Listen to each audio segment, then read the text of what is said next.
Hey everyone, welcome back to my channel. I'll be doing a 4-part series on the Pokemon GBA cartridge games in terms of finding out whether the cartridges are legit or not, and we're going to be looking at a couple of different aspects such as the physical signs of fake or real games, and we'll have a bit of a chat of the spin-off games as well. And we're going to have a look at the internal in-game sort of differences as well as how to find or buy or shop for these games.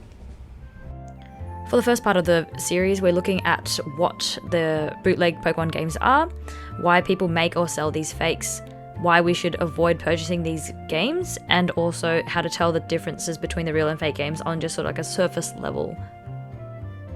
So first and foremost, what are they?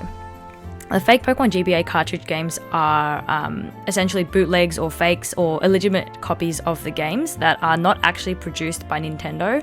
So the recent fakes have been called reproduction games or repro games, which is something very common that you see nowadays. They are actually not reproduced by Nintendo. They are reproduced by other third-party people who are just sort of there to make a quick buck, essentially. So why do people make or sell these fake games?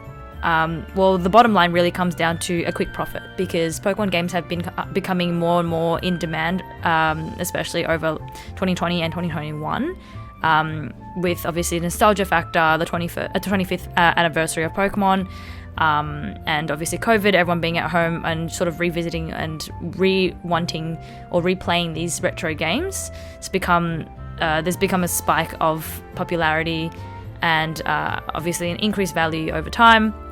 Also because Nintendo are no longer making these games, so there's a limited quantity of these games out there. So these third-party distributors or these third-party manufacturers, they want to, they target these popular games and recreate the fakes to essentially quickly grab a quick buck and then, make a dash before they get caught out, which is something that's very common on eBay, for example. So why do we want to avoid purchasing these games?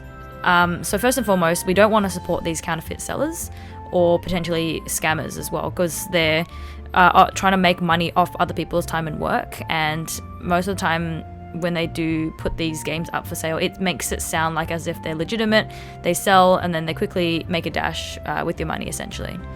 The fakes tend to also be of poorer quality, for example with functionality issues, game corruptions, or a lack of other features such as migration and that kind of thing. So overall, you'll be wasting your money and time, because by the time you find out that your game is a fake, you would have wasted your time purchasing, and you would have wasted your money, because even though it's really cheap, it adds up, especially if you bought like a 5-pack or that kind of thing.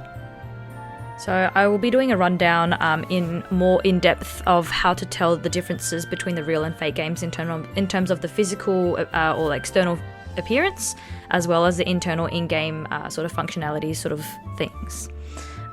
So all of the games that you see right now on the table, there's a couple real ones and a couple fake ones here. It's probably somewhat easy to tell straight off the bat which ones are the real ones, but it's a little bit more difficult figuring out which ones are the fake ones, obviously, when you don't have a comparison, especially if you're buying these games for the first time. So part 2, we'll be looking at the physical sort of signs, like external things. So for example, the sticker, the color, etc., that kind of thing, as well as sort of the differences between like really bad fakes versus the sort of the better fakes, which are just they've upped their game for sure over the last couple years.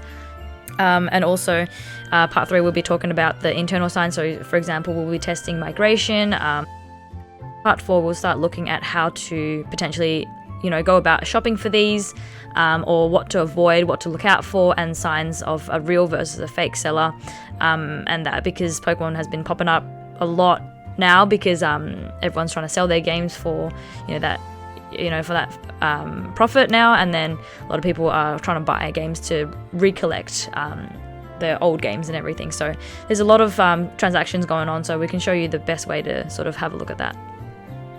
I will also just be touching on the Pokemon Spin-off GBA games as well. For example, the Pokemon Mystery Dungeon Red Rescue Team and the Pinball games. Now, because they're spin-offs, there's less likely a chance of running into a reproduction or a bootleg game, but we will just have a quick look at what sort of differences you'd be sort of expecting. I will also just note a distinction between the fan-made fake games versus the fake or bootleg Pokemon GBA cartridges.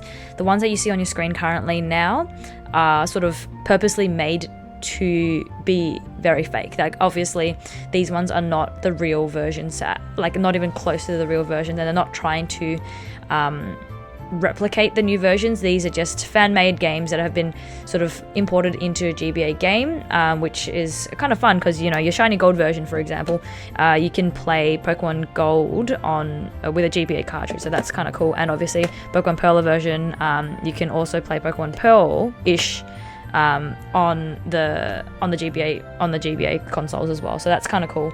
But yeah, just keep in mind that there is a distinction. These games are we're going to just keep these separate from what we're looking at in terms of the actual GBA games, where they have made bootlegs just to replicate or pretend that they are the real games, essentially.